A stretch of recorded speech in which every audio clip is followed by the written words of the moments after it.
नमस्कार दोस्तों। Bharatiya Janata party RSS Narendra Modi Bihar में चुनाव जीतने के बाद ऐतिहासिक तरीके से रिकॉर्ड तरीके से चुनाव जीतने के बाद भी चुनाव हार गए। वो जिस तरह से इस देश में प्रस्तुत करना चाह रहे थे वह उनका नैरेटिव टूट गया है और अब पूरा देश कहने लगा है, सिर्फ राहुल गांधी नहीं, अब पूरा देश कहने लगा है कि चोरी से चुनाव जीता गया है। राहुल गांधी ने वोट चोर गद्दी छोड़ की बात की थी और राहुल गांधी ने बताया था कि यह चोरी का प्रधानमंत्री है, चोरी की सरकार है। तो अब देश बोल रहा है, खुद मोदी के लोग बोलने लग रहे हैं कि भाजपा चोरी से सरकार बनाती है। अब चोरी की सरकार यानी इतना सब कुछ करने के बाद भी यह हालत है। दूसरी तरफ हिंदुत्व और तमाम सारी लिंचिंग और दूसरी घटनाओं को लेकर के जिस तरह से नैरेटिव बनाते हैं, जिस तरह से वो एक ढोंगी बाबा को जो भगवा पहन करके जादू दिखा करके और खुद को बड़ा भारी बाबा कहता है, उसके साथ संविधान का कत्ल करते हुए नरेंद्र मोदी जो हिंदू राष्ट्र की यात्रा निकलवाते हैं वह यात्रा भी फेल हो रही है। जी हां, सारी ताकत के बाद कि कांग्रेस पार्टी को तोड़वा दिया जाए, उसके लिए सारी साजिशें रची जाती हैं। नरेंद्र मोदी इतना मजबूर हो जाते हैं कि अपने मुंह से कहते हैं कि कांग्रेस पार्टी टूट जाए। तो जो कांग्रेस पार्टी को तोड़ने की बात कर रहे थे उन्हीं की हालत खराब दिखाई देती है। वो खुद ये नहीं तय कर पा रहे हैं कि भाजपा का मुख्यमंत्री कैसे बनाए। जी हां, ये सब कुछ है। दूसरों के परिवार तोड़ा रहे हैं, तमाम नफरत के खेल कर रहे हैं और मशीनरी का दुरुपयोग कर रहे हैं और फिर कहते हैं हम लोकतंत्र हैं। दुनिया के लोकतंत्र की जब बात होती है तो आ जाता है कि भारत में लोकतंत्र खत्म हो रहा है। और यह मैं यूं ही नहीं कहता हूं, इसकी शुरुआत करता हूं कि आपको याद होगा जब संसद का सत्र चल रहा था, उस सत्र के दौरान पत्रकारों ने पूछा कि क्या नरेंद्र मोदी डोनाल्ड ट्रंप की बात मानेंगे, उनके आगे झुकेंगे और क्या नरेंद्र मोदी सरेंडर कर देंगे? तो राहुल गांधी ने स्पष्ट कहा था, जी हां, ये सरेंडर भी करेंगे और उनकी शर्तों पर ही टैरिफ वापस लेने के लिए प्रार्थना भी करेंगे और जाकर के सब देश का सौंप देंगे। देश का सम्मान, देश का पैसा, देश की अस्मिता सब सौंप देंगे।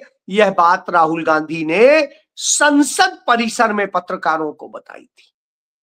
आज वह बात फिर सही साबित हो गई, क्योंकि राहुल गांधी जो कहते हैं वो 100% सही साबित होता है। तो अब जो भारत के पेट्रोलियम मंत्री हैं उन्होंने आज घोषणा कर दी है और उनकी घोषणा जो है वो मैं आपको दिखाना चाहूंगा। ये देखिए, खुशी जाहिर कर रहे हैं। ये वही हरदीप सिंह पुरी हैं जिनके बारे में पाया गया कि वो उस शख्स के साथ में, उस कंपनी के साथ में, उन लोगों के साथ में अटैच थे अमेरिका में जो छोटे छोटे बच्चों का यौन शोषण करते हैं। तो अब आप समझ लीजिए, ये वही हरदीप पुरी। तो ये नरेंद्र मोदी के पेट्रोलियम मंत्री, तो इन्होंने कह दिया है, a historic first, one of the largest and the world's fastest growing LPG market open up to United States. यानी यूनाइटेड स्टेट्स से अब हम खरीदेंगे अपनी जरूरत के लिए एलपीजी गैस। इन्होंने ही नीचे लिखा है, आप देखिए, इंडियन ऑयल, बीपीसीएल, एचपीसीएल, सब जितने हैं सब ये एंगेज्ड हो गए और ये खरीदेंगे अमेरिका से महंगी गैस, कुकिंग गैस आपके घर में। मैं यही कह रहा था बार बार, जो अमेरिका कह रहा था रसिया से तेल खरीदना कम करिए, वहां से तेल खरीदना 40% कम हो गया है और धीरे धीरे वायदा कर दिया गया है वो भी खत्म कर देंगे। और इस तरह से यह सही साबित हो रहा है कि राहुल गांधी ही सही। अब आता हूं दूसरी बात पे, वो बात है हिंदुत्व की बात। इसलिए हिंदुत्व की बात कर रहा हूं क्योंकि ये हिंदुत्व को लेके बड़ी बड़ी बातें करते हैं। तो एक वीडियो पहले देखिए, फिर बात करेंगे।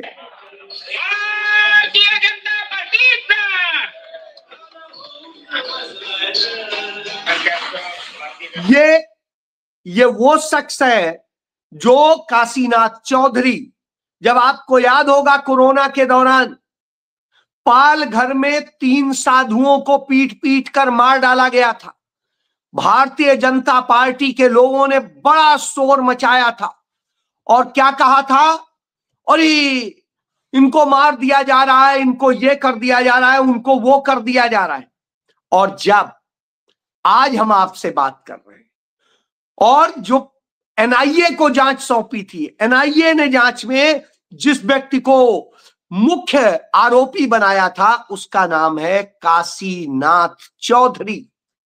जी हां, वही काशीनाथ चौधरी भाजपा में शामिल किया जा रहा है, उन साधुओं का हत्यारा। और जब साधुओं का हत्यारा वहां शामिल किया जा रहा हो तो आप कहेंगे फिर कुछ नहीं, फिर तो यह है कि आपको खत्म करने का काम हो रहा है। और जब यह होता है तो सवाल होता है कि क्या नैरेटिव बना रहे। यही हिंदू राष्ट्र है कि साधुओं के हत्यारे को पार्टी का पहनाया जा रहा है, जो मुख्य आरोपी है। यह समझिए, आपको याद होगा इसके पहले तमाम कई आतंकियों को भाजपा ने अपनी पार्टी में शामिल किया था। अब इसी कड़ी में आगे जब बात करते हैं तो हम पाते हैं कि भाजपा ने क्या क्या किया है और किस तरह से उसने कुकर्म किए हैं और उसके बाद में दूसरों पर आरोप लगाते हैं। तो आप चलते हैं बिहार, उसी बिहार जहां पर भारतीय जनता पार्टी ने चुनाव जीतने के लिए क्या नहीं किया। तो जो नहीं किया या किया उसी पे बात करूंगा। जो पता चल रहा है वो ये हो रहा है कि विपक्षी दल आज कहते हैं कि जनता को अंदाजा ही नहीं कि हम किस किस से लड़ रहे थे। जनता को यह नहीं पता है हम किस किस से लड़ रहे थे। एक तरफ राजद, कांग्रेस, सीपीआई-एमएल जैसे बहुत कम पैसे वाली पार्टियां थी जिनके पास में न पैसा था, न संसाधन था, न सरकार थी और न मीडिया था, न ही कारपोरेट था और न ही वो सवर्ण क्लास था जो इस देश का 10% पूरे देश के 90% पर राज कर रहा है। तो यानी आप समझिए, जब ये सब नहीं था तब भी लड़ रहे थे और इतना बड़ा लड़े कि आरजेडी 19 लाख वोट ज्यादा लेके आई और कांग्रेस 4.25 लाख वोट ज्यादा लेके आई। कांग्रेस जो है 1/4 से भी कम सीटों पे लड़ रही थी, यानी 1/4 सीटों से भी कम लड़ रही थी, फिर भी इतना लेके आई। और इसी तरीके से आरजेडी।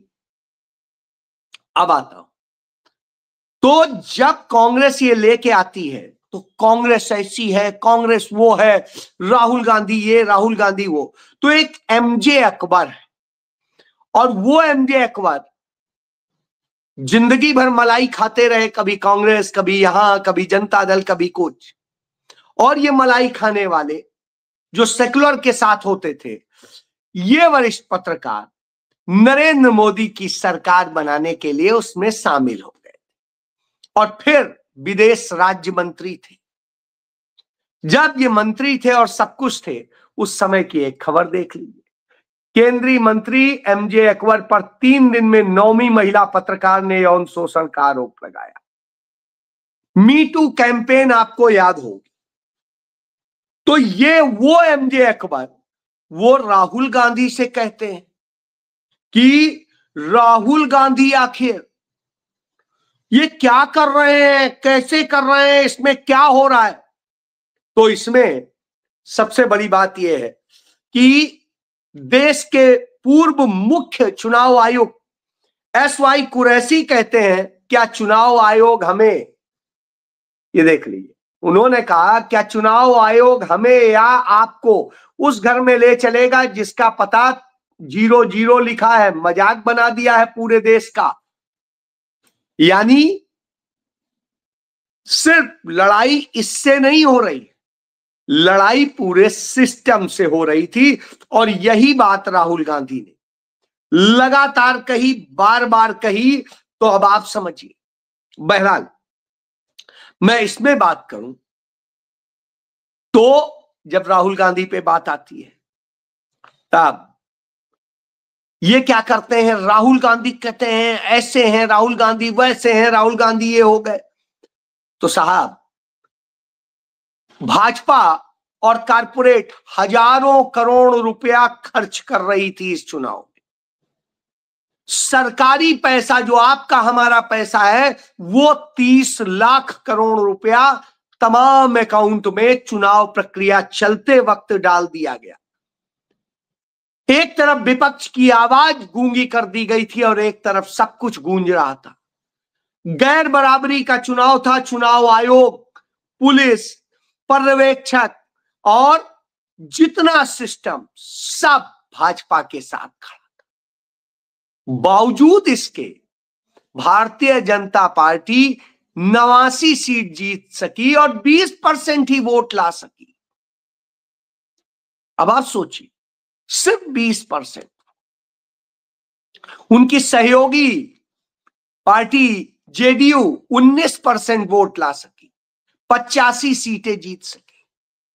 लेकिन जेडीयू की अपेक्षा या उस भाजपा की अपेक्षा आरजेडी 23% वोट लाई, कांग्रेस 9.9% वोट लेके आई और इसी तरीके से तमाम सहयोगी।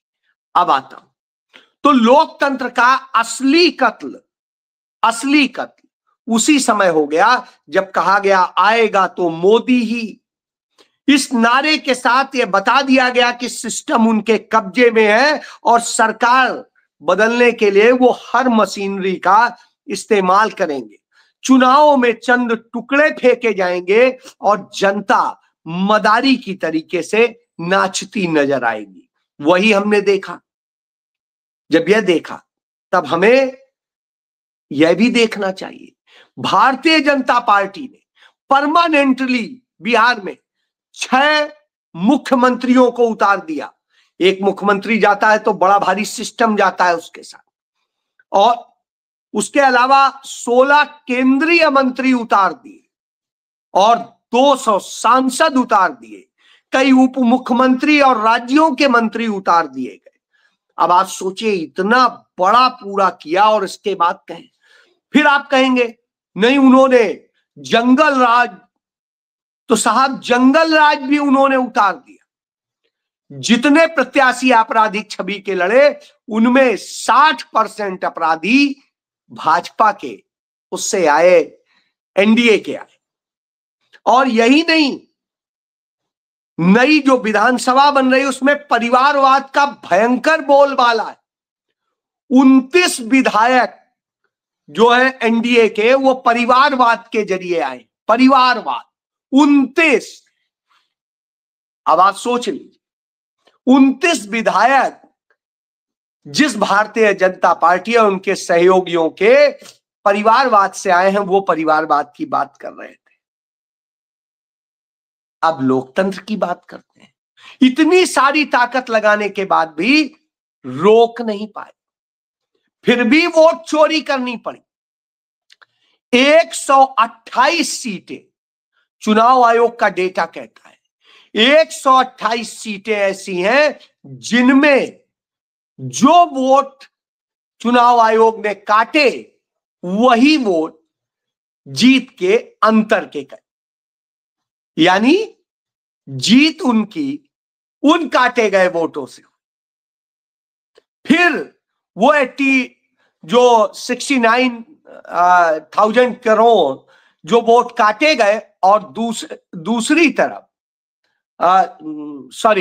69 जो है लाख वोट काटे गए और 21 लाख वोट जोड़े गए, और जोड़े गए उसमें भी 3 लाख तो ऐसे जोड़ दिए गए जिन्होंने आवेदन ही नहीं किया था, जो तिथि थी, और उसके बाद 3 लाख जो मतदाता सूची लॉक होने के बाद में कहां से जुड़ गए इसका भी नहीं पता है। इतना सब करने के बाद भी भारतीय जनता पार्टी का वोट परसेंटेज 20 पहुंचा, उनका 19 पहुंचा। तेजस्वी और ये सारे सब जिस स्थिति में, चिराग और ये सब जिस स्थिति में, समझ में आता है यानी कितनी बुरी हार होने वाली थी इनकी, यह इस आंकड़े से समझा जा सकता है। यह बात अब जनता को समझ में आ रही, तो जनता राहुल गांधी के साथ खड़ी हो रही। जगह जगह आ रहा है कि हम राहुल गांधी के साथ हैं क्योंकि राहुल गांधी ही सच्चे हैं, ये चोरी से सरकार बनी है, जनता की मर्जी से नहीं। नरेंद्र मोदी ने सोचा था कि इस तरह का भ्रम बना के राहुल गांधी और गांधी परिवार के खिलाफ, कांग्रेस के खिलाफ हम एक माहौल बनाएंगे और वो तोड़ देंगे। तेजस्वी यादव के परिवार में तोड़ करा दी है, उसके पहले तमाम परिवारों में तोड़ कराई है, कांग्रेस में तोड़ कराने की पूरी साजिश रची जा रही। तथाकथित सेकुलर पत्रकार भी इसमें शामिल हुए हैं, सॉफ्ट टाइप वाले, जिन्हें आप लोग स्लीपर सेल कहते हैं, और इस तरह के कुछ कांग्रेस के भी लोग शामिल हैं क्योंकि उन्हें भी मलाई चाहिए। तो जो लोग वो राहुल गांधी को खत्म करने, तोड़ने और कांग्रेस को गांधी नेहरू परिवार से मुक्त करने की बात कर रहे हैं, अब आप सोचिए, अपनी पार्टी की बात नहीं कर रहे हैं, वहां बात कर रहे हैं। तो अब जनता समझ गई तो कोई रास्ता तो था नहीं। तो जो बागेश्वर से वो धीरेन्द्र शास्त्री आता है, जो फ्रॉड बाबा है, उस बाबा के नेतृत्व में एक हिंदू राष्ट्र की यात्रा निकाली जाती, और जो सनातन एकता यात्रा के नाम पे निकाली जाती, उसमें स्पष्ट कहा जाता है कि हिंदू राष्ट्र बनाने के उसका रवाना करते हैं, उसमें शामिल होते हैं नरेंद्र मोदी सरकार के मंत्री, सबसे अहम, सबसे खास मंत्री, और हरियाणा के पूर्व मुख्यमंत्री, 2 बार मुख्यमंत्री रहे मनोहर लाल खट्टर, और फिर उसमें शामिल होते हैं मध्य प्रदेश के मौजूदा मुख्यमंत्री मोहन यादव। अब आप समझ लीजिए, और इसी तरह तमाम विधायक, तमाम सांसद, तमाम वो, और पोर्न फिल्में बनाने वाली, गंदी अश्लील फिल्में बनाने वाली वो फिल्म निर्माता और वो प्रोड्यूसर्स, वो भी शामिल होते हैं, कलाकार भी शामिल होते हैं, यानी अश्लीलता करने वाले और इस तरह के गुनाह करने वाले लोग शामिल होंगे, और साधुओं की हत्या करने वाले भी शामिल होते हैं। अब आप समझ लीजिए कौन सा हिंदू राष्ट्र। तो जो नैरेटिव बनाने चले थे वो नैरेटिव फेल हो गया, और राहुल गांधी ने अपनी पार्टी के 10 राज्यों के नेताओं के साथ इस वोट चोरी को अब आगे कैसे रोका जाए, क्योंकि इसके सारे रूप सामने आ चुके, तो अब रोकने की रणनीति पर काम शुरू कर दिया। बिहार चुनाव में यह हार आने वाले वक्त के लिए जो है वरदान बन गई है, क्योंकि भाजपा जिन जिन तरीकों से चोरी करती थी हर तरीका राहुल गांधी ने पकड़ लिया और अब उस पर सब चलने को तैयार हो रहे हैं। ममता बनर्जी नहीं तो इधर भटकी हुई थी। जब राहुल गांधी यात्रा निकाल रहे थे समझ में नहीं आ रहा था, कई सारे नेताओं को समझ में नहीं आया, वो आए भी नहीं, लेकिन अब उन्हें समझ में आ रहा है कि आना पड़ेगा। जो राहुल गांधी ने कहा वही मानना पड़ेगा। जैसे नरेंद्र मोदी को मानना पड़ रहा है, नरेंद्र मोदी सरेंडर करते घूम रहे हैं अमेरिका के आगे। राहुल गांधी ने कहा था सरेंडर मोदी, तो नरेंद्र सरेंडर, तो वो दिखाई दे रहा है। अब उनको समझ में नहीं आ रहा है, इसीलिए बिहार का मुख्यमंत्री तक तय नहीं कर पाए जीत के 3 दिन बाद भी, 4 दिन बाद भी। सोचिए 4 दिन में भी आप नाम डिक्लेयर नहीं कर पा रहे, यह स्थिति हो तो आप समझ लीजिए हारा कौन है और जीता कौन, क्योंकि जनता जान रही है कौन असल में जीता है और कौन चोरी करके जीतने का दावा कर रहा है। कोई बात नहीं, गिरते हैं सह सवारे ही मैदाने जंग में, वो क्या गिरेंगे जो घुटनों के बल चलते हैं। और पंडित जवाहरलाल नेहरू के साथ खत्म करूंगा कि विभूम व्यापकम ब्रह्म वेद स्वरूपम, सभ्यता और लोकप्रियता कभी खरीदी नहीं जा सकती, वो चरित्र से आती है। नेहरू की ख्याति और चरित्र दोनों व्यापक थे, इसीलिए उनका स्ट्राइक रेट सदैव टॉप पे रहा, क्योंकि जनता उन्हें चुनती थी, मशीन नहीं। जी जय।